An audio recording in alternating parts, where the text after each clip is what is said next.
Chronicle 1. The Marked Woman. There had been no evil to mar that propitious night, because she had listened. There had been no voice of evil. No screech owl had quaveringly disturbed the stillness. She knew this because she had listened all night. John Joseph Matthews, Sundown. 1. The Vanishing.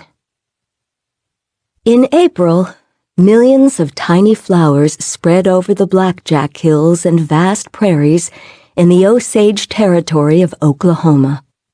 There are Johnny Jump-Ups and Spring Beauties and Little Bluets.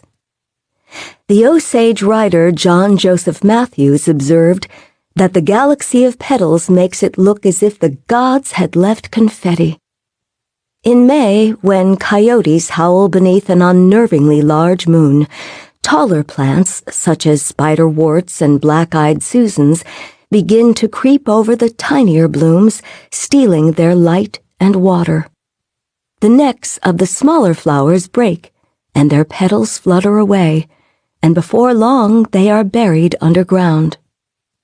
This is why the Osage Indians refer to May as the time of the flower-killing moon.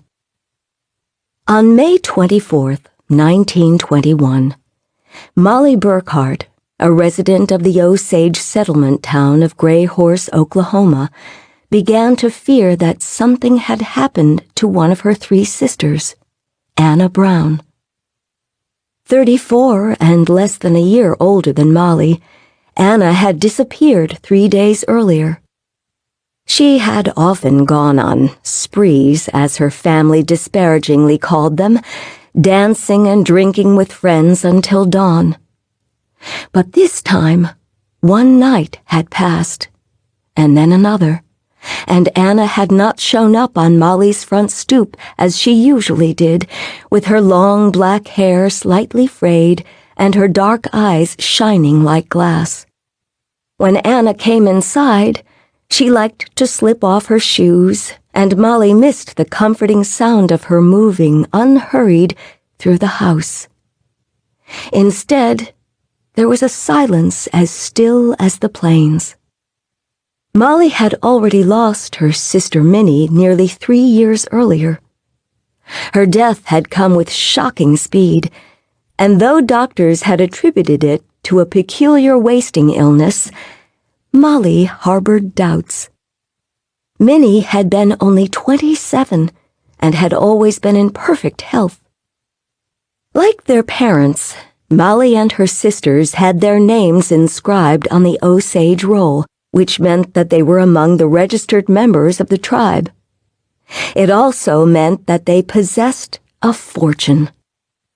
In the early 1870s, the Osage had been driven from their lands in Kansas onto a rocky, presumably worthless reservation in northeastern Oklahoma, only to discover decades later that this land was sitting above some of the largest oil deposits in the United States.